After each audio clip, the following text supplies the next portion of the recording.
Okay, welcome to my second lecture on John Fowles and the French Lieutenant's Woman. So we've already spoken quite a bit about the early part of the novel, and we've already spoken about chapter 13, so I'm going to reference that briefly. What I want to talk about today is the relationship between John Fowles and the novelists which have gone before him. I want to talk about the Victorian novelists, sure, which he's setting himself against, but also the ways in which some of his habits, specifically his metafictive habits, are drawing on some novelists which have gone before. And as always in our class, I want to talk about why that is, how that can be mapped onto the cultural milieu, if you like, that Fowles is operating within. So we've already spoken at length about chapter 13 and what it means, and so I'm only going to briefly recap it here. So chapter 13 is where we can lay out our reasons for calling this novel postmodern. Fowles abdicates his position as godlike, as being the figure controlling his characters, just as a puppeteer controls his puppets. So like other novels of the 1960s, it's principally concerned with power, just as many thinkers in that time were, and the abuse of power. Their rallying call is freedom, as he tells us in chapter 13. So in the first 13 chapters, and we can see evidence of Fowles doing two things. He's mimicking the habits of Victorian writers. He's writing epigraphs, he's acting as an omniscient narrator, he's providing careful incidental details which give the sense of realism, of cataloguing the present, all habits of Victorian novelists. He's even concerning himself with the subject matter of Victorian novelists: fallen women, moral codes, duty, and the novel even has the resident Victorian busybody in the form of Mrs. Pulteney. Secondly, he elicits our own interest in Sarah, in who she is. In that first chapter, we want to know her, we want to sum her up, just as we wanted to know Tess and her motivation. But by only seeing her intermittently, by only seeing her back, say in that first chapter, or partially, we become like Charles in wanting to know her more, to know the truth, or otherwise, of the tales told about her. Is she a whore? Who is Sarah? So by the end of chapter 12, we want to know along with Charles, and we've begun to harbour our own suspicions. We've also begun to expect the consummation of some kind of romance, as the triumvirate of characters whom Fowles introduces to us have formed the shape of those first 12 chapters. We know a little bit of Charles, we know some of Tina, we know even less of Sarah, but we're fully expecting the shape of the narrative to conform to our expectations of the tropes of romance narratives. Boy has girl who's, good enough but a little bit boring. Boy sees girl who is mysterious but more his intellectual equal. Boy has a difficult choice. Boy defies convention by choosing the transcendent love goddess. This is the narrative we see Fowles toying with and therefore expecting some development of by the time we reach chapter 12. So chapter 13 begins by apparently disobeying what we understand to be the normal tropes of fiction. He jumps out of the action, reminds us that we're reading something artificially constructed and therefore not real. On the one hand, he builds a realist world where he catalogues Charles's clothes and the habits of Victorian behaviour. But in this chapter, he deliberately intrudes upon our excursion into the Victorian past by shockingly reminding us that we are, in fact, not reading the past, but a construction of the past. So, why does he do this? The critic Mahmoud Salami, I'm not going to get sick of saying that name, I'll say it again, Mahmoud Salami, tells us that he deliberately violates the rules of fiction, and I quite like that phrase, deliberately violates the rules of fiction, and that he undermines and problematizes the narrative by shifting the reader's attention away from the narrative content toward the actual narration or the circumstances in which the story is produced. This is another way of saying, I've finished reading now, this is another way of saying that it's both a story and about the construction of that story, as David Lodge reminded us by telling us that it is what is called metafiction. Mahmoud Salami tells us that metafiction is employed to depict the type of fiction that self-consciously and systematically draws attention to its status as fiction. It does this in order to pose questions about the relationship between fiction and reality. I'll put it again in plain English. Fowles seems to move outside his text in order to disturb our notion that truth is uncomplicated. He shows us that truth is constructed by those with power. By abdicating his power as a novelist, he's able to suggest that the freedom to be other, to not be known as Sarah is the value he's driving at.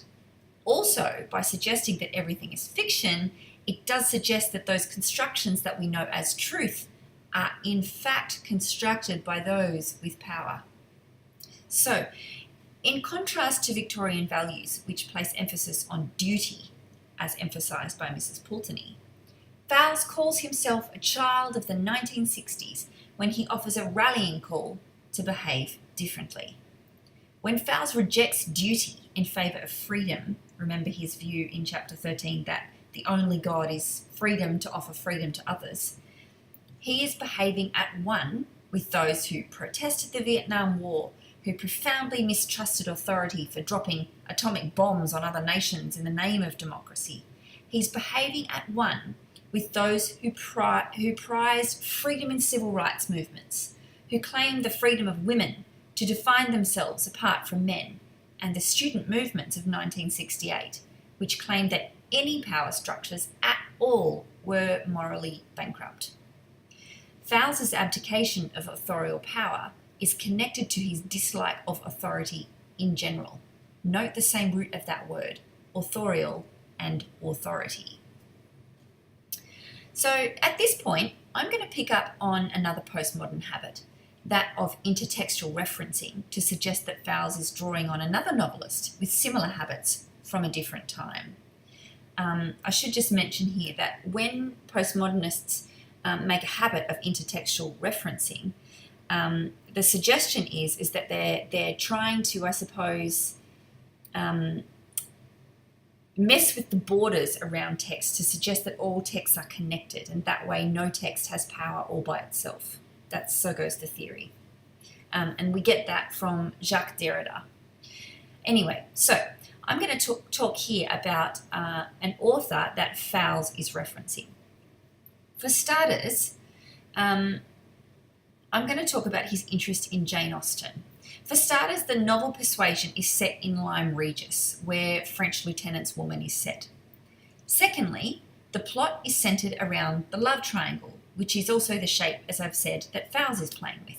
Both are playing with the tropes of romance, and both novels assume the reader has read romance before. We also know that Fowles is aware of Austen's legacy when he explicitly references her. Tina says to Charles on page 8, "Look here, aren't these the very steps that Jane Austen made Louisa Musgrove fall down in Persuasion?" So we're given explicit instruction through this intertextual reference to be aware that Fowles has read Austen and is interacting with her.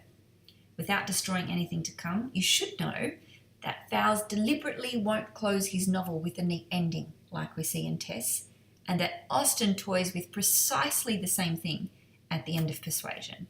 There are 2 endings to Persuasion, FYI.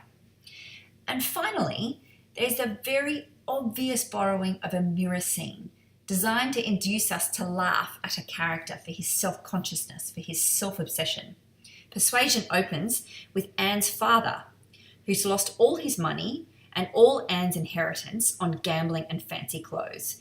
He is only interested in himself, and he thinks he's the prettiest thing to ever grace the face of the earth. He has a whole room decked out so that he can look at himself in mirrors, and Austen spares him nothing. She is scathing. Likewise, we are inclined to giggle at Charles and at Tina, who craft themselves in front of the mirror. Tina unbuttoned her dress and remember this, and stood before her mirror in her chemise and petticoats. For a few moments she became lost in a highly narcissistic self-contemplation. Charles is the same, as we've made clear earlier. So those things connect Fowles to Austen and suggest that he's signalling a debt to her in some way. I do just want to stop here for a minute and give you one footnote. the idea of looking at yourself narcissistically in a mirror, in some ways is actually what chapter 13 is doing. Fowles is looking at himself as a writer as he's writing. So I think the mirror is doing something interesting there. The last and most important thing, however, that makes Fowles like Austen is in fact precisely the thing that Mahmoud Salami and other postmodern theorists claim is only postmodern. In fact, Austen was also extremely prone to metafiction. In the novel Northanger Abbey, which is essentially about people who read bad books and so become bad at living life and reading people, Austen breaks out of her narrative voice to defend novels. Alas, if the heroine of one novel be not patronised by the heroine of another, from whom can she expect protection and regard? I cannot approve of it, for we are an injured body. And we've spoken a bit about that we, that direct address, which is a sign that she's jumping out of the action to talk about the construction of fiction. Austen says that novels offer the most thorough knowledge of human nature. It's a defence of novels of a woman for women, defending an art form that had, in the late 1700s and the early 1800s, been a form of subterfuge and subversive female education. Remember, I was telling you that the travelling library was a way that women educated each other, through the novel, if you like. So like Fowles, she comes out of her realist fiction, disturbing the illusion of reality, in order to shock us into reading well, or at least acknowledge that we're reading. She explains to us, I suppose, into understanding that what we're reading is fiction. So there's similarities. There are even similarities in purpose.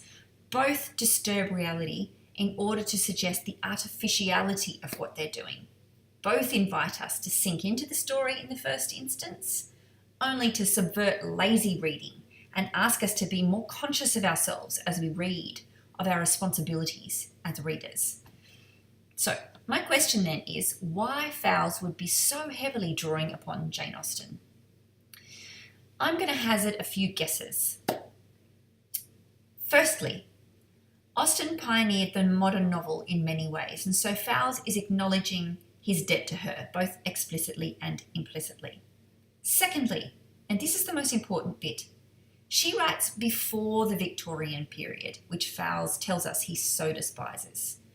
Austen writes in a period that is also a clarion call for freedom. Writers like Rousseau, Mary Wollstonecraft, William Blake, they're all calling for freedom and relief from duty. We have other texts of that time, like the American Declaration of Independence, by the people, for the people. The American and the French revolutions were all about freedom for the individual. And all of this was happening in Austen's time.